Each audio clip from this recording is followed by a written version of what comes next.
Hello students, welcome in the Vigyanansh, class 10th science, and today we will discuss about the fertilization in the human being and the different type of fertilizations and the changes after the fertilization.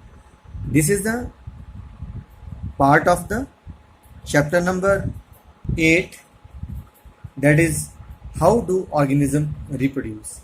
It is also a part of class 8, and in the class 8 the chapter number 9, that is reproduction in the animals. So with a positive attitude to learn something, let's start the fertilization. Students, this is the female reproductive system. ये जो centre part है, this is uterus, नीचे vagina, cervix, this is called fimbria और the ampulla part of the fallopian tube, or it is also known as the oviduct. Here it is ovary jointed with the uterus with a ligament. And what happens during the fertilization? हम किसके बारे में पढ़ने जा रहे हैं कि after all fertilisation में होता क्या है। सबसे पहले ओव्यूलेशन होती है। ओव्यूलेशन मीन्स जो एग है जब इसके अंदर मैच्योर होता है ओवरी के अंदर, तो वहाँ से बाहर निकलता है, then it is known as oocyte।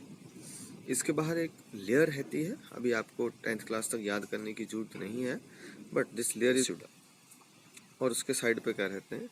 अब यही एग जैसे आगे आगे मैच्योर होता है, मूव करता है, एट द टाइम अगर सेक्सुअल रिलेशन हो जाते हैं तो sperms are produced in the vagina, and from the vagina this sperms move ahead towards the cell to uterus, and then और उसके बाद क्या होगा बेटे, यहाँ पे जो स्पर्म्स हैं, इन स्पर्म में से एक स्पर्म को आके इसको ब्रेक कर देगा और अंदर न्यूक्लियस में जाके दोनों का क्रोमोसोम क्रोमैटिक मटेरियल कंबाइन करेगा, तो क्या बन जाएगा, जाइगोट। ये डे 1 में होगा। उसके बाद जो एक सेल है वो 2 में, 2 से 4, 4 से बेटे इस तरह से तैयार हो जाता है। तो 8 सेल स्टेज तक जो है ये क्लीवेज कहलाती है। इसमें ध्यान रखने वाली बात ये है कि सिर्फ साइज ऑफ सेल जो है वो चेंज नहीं करता है, नंबर ऑफ सेल ही चेंज करते हैं।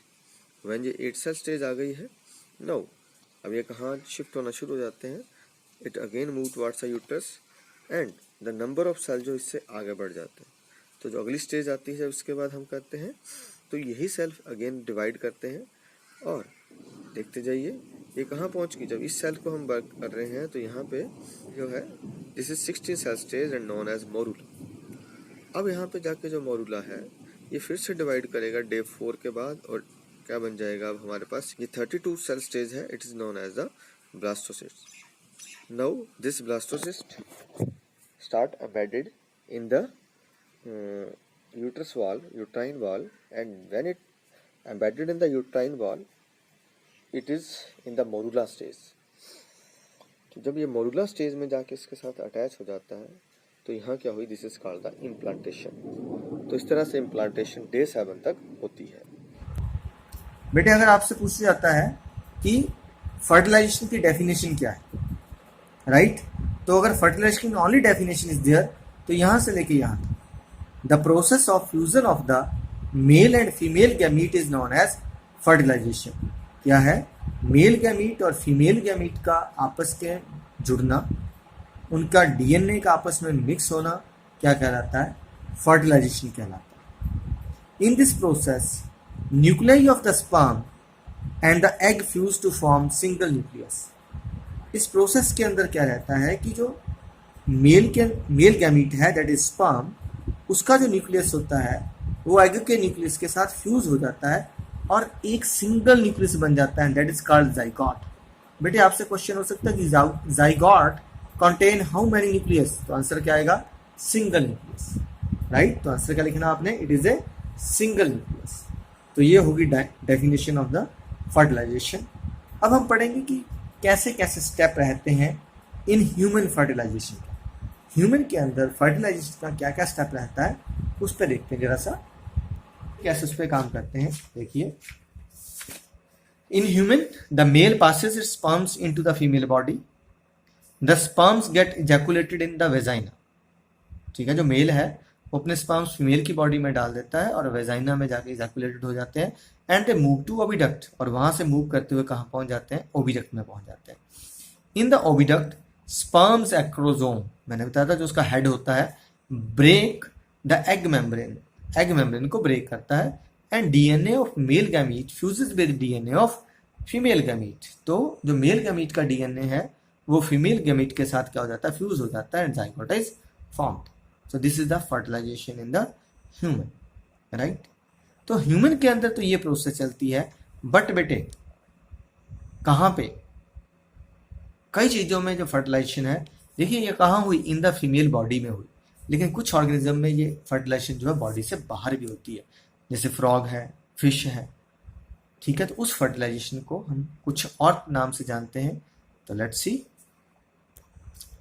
So on the basis of, देखिए, when fusion of the male and female gamete take place in the body of female, जैसे ह्यूमन में हमने देखा कि जो स्पर्म्स हैं वो फीमेल की बॉडी के अंदर जा रहे हैं और वो फीमेल गैमीट के साथ फ्यूज हो रहे हैं, तो बॉडी ऑफ फीमेल के अंदर हुई. So that is called internal fertilisation. But on the other hand there is external fertilisation is also there. External fertilisation में क्या होता है? When fusion of male and female gamete take place in the environment that is outside the body of female. Female की body के बाहर कहीं fusion होती है, तो ऐसी फर्टिलाइजेशन को एक्सटर्नल फर्टिलाइजेशन कहते हैं. ठीक है, जो फिशेज रहती हैं, जो रेप्टाइल्स रहते हैं, रेप्टाइल मतलब हमारे पास, सॉरी, जो फिशेज हैं और जो पाइसेस हैं, पाइसेस मतलब मछलियां जो हैं, फिशेज, और उसके बाद एम्फीबियंस जैसे फ्रॉग है. इसमें जो फ्रॉग में मेल और फीमेल हैं, दोनों ही अपने मेल और फीमेल गैमीट को बाहर पानी में छोड़ देते हैं. किसकी बात की मैंने? मछलियां, that is the Pisces, fishes, और एम्फीबियंस दैट इज फ्रॉग. वो क्या करते हैं? फ्रॉग टॉड, इनमें मेल और फीमेल गैमीट पानी में छोड़ दिए जाते हैं और वहां पे आपस में ये फ्यूज होते हैं. तो that is called external fertilisation. जब फीमेल अपना एग सीक्रेट करती है तो उसकी साइड पे जेली मेम्ब्रेन होती है. बेटे कैसी होती है? देखिए फिगर में दिख रहा होगा, इसमें जेली मेम्ब्रेन होती है. और जैसे हम एग बोल रहे हैं तो ये मुर्गी जैसा एग नहीं होता, हैन एग की से डिफरेंट होता है. हैन एग जब प्रोड्यूस हो रहा है तो उसके ऊपर हार्ड कोट है. लेकिन अगर हम फ्रॉग एग की बात कर रहे हैं, अनफर्टिलाइज एग की बात कर रहे हैं, अगर हम किसकी, मछलियों के अनफर्टिलाइज एग की बात कर रहे हैं, तो उनके ऊपर जो मेम्ब्रेन रहती है that is soft, so that the mail can easily penetrate into it, और जो मेल का मीट का डीएनए वो उसके साथ फ्यूज हो जाता है. तो ये पानी के अंदर प्रोसेस चल रही है, तो एक्सटर्नल फर्टिलाइजेशन है, राइट. अब यहां चलते हैं इंटरनल सेकंड पॉइंट में. It is a feature of reptiles. Reptile मतलब आपकी छिपकली, जो रेंगने वाले कीड़े हैं, स्नेक, इन सब में इंटरनल फर्टिलाइजेशन. एब्स का मतलब क्या होता है? बर्ड्स.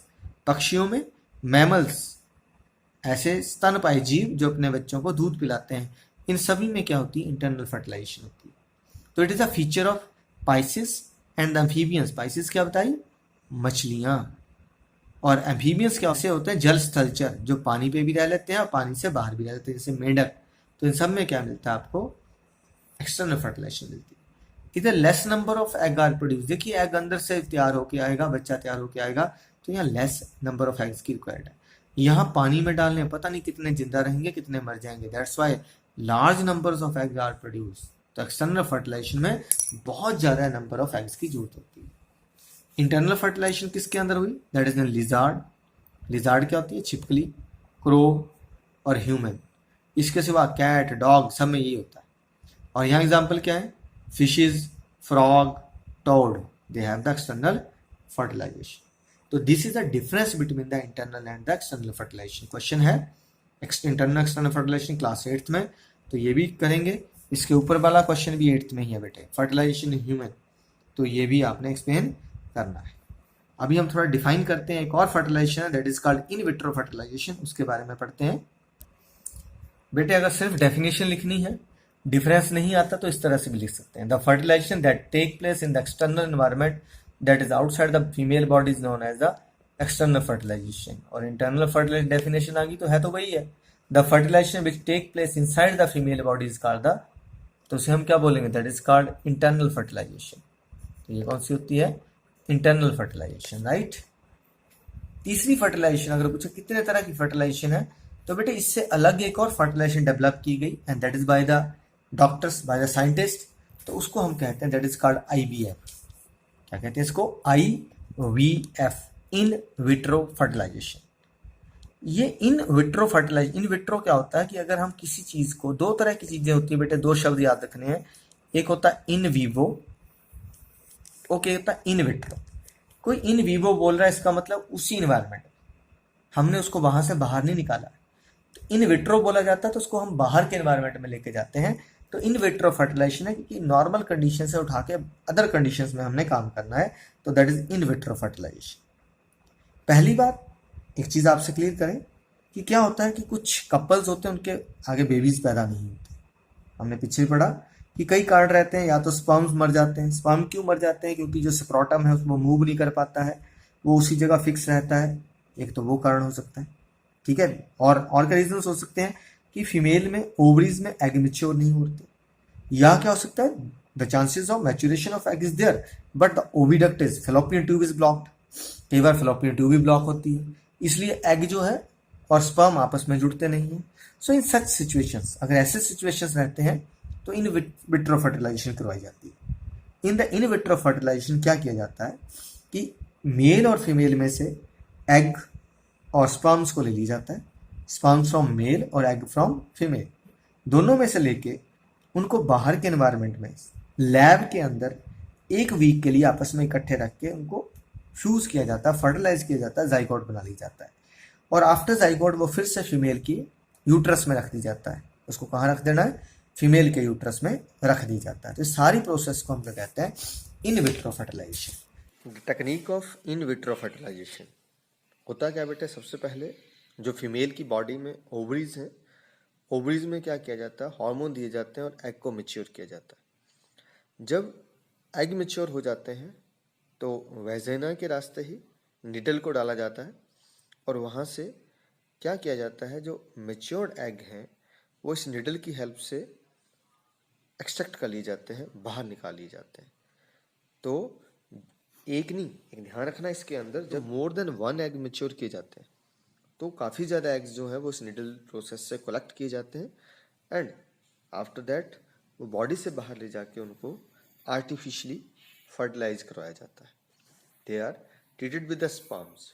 अब आपको बताया क्यों होता है ऐसा। इसका रीज़न ये होता है, या तो कई बार ओविडक्ट जो है वो बंद होती है, या फीमेल में एग मैच्योर नहीं होते तो डोनर से दिए जाते हैं, या हस्बैंड के स्पर्म्स में कैपेसिटी नहीं होती है, वहाँ पे स्टेरिलिटी होती है, तो किसी डोनर से स्पर्म्स लिए जाते हैं। प्रोसेस, इस प्रोसेस में देखिए सबसे पहले एक्सटर्नली क्या किया गया? फर्टिलाइज हुई, जाइगोट बना। आफ्टर दैट जाइगोट डिवाइड होकर कितने 2 सेल बने, 2 से 4 सेल, और 4 सेल से एम्ब्रायो की फॉर्मेशन हो। जब ये एम्ब्रायो हो जाता है तो 3 to 7 डेज डिपेंड करता है बेटे। उसके बाद जो 8 सेल स्टेज में इसको ले जाके फिर से निडल की हेल्प से फीमेल के यूट्रस में ही इम्प्लांट कर दिया। जब फीमेल के यूट्रस में इसको इम्प्लांट किया जाता है तो यहाँ पे ये बॉडी के साथ अटैच हो रहा है। लिखना कैसे आप? It is a technique of artificial fertilization of egg. It is carried out in the external environment. That's why it is known as the in vitro fertilization. In this process, doctors collect fresh egg and sperms. Egg और sperms ले लेने हैं and keep them together for few hours. इकट्ठे रख देना उनको. When fertilization occur, the zygote is allowed to develop for a week, then placed in uterus. तो एक हफ्ते के लिए उसको, लगभग एक हफ्ते के लिए उसको बाहर एक्सटर्नल एनवायरनमेंट में डेवलप होने देना है, और फिर उसको कहाँ रख देना? यूट्रस में. In the uterus baby develop and born. तो जो यूट्रस के अंदर एक पूरी तरह बेबी डेवलप हो जाता है, उसके बाद बॉर्न हो जाता है. तो this technique is known as a test tube baby technique. तो आज जगह जगह पे ऐड पढ़ते हैं तो इस तरह से, राइट. तो जो फर्स्ट टेस्ट ट्यूब बेबी था उसका क्या नाम था बेटे? That is was Louise Joy Brown, और मैनचेस्टर में पैदा हुआ था 1978. तो जानते हैं, देखिए वहाँ इंग्लैंड में 1978 में शुरू हो गई है. आज हम इसको कॉमनली हर टीवी पे ऐड देखते हैं, कहीं बड़े हॉस्पिटल्स में चलते हैं, वहाँ लिखा होता है. तो this is test tube technique.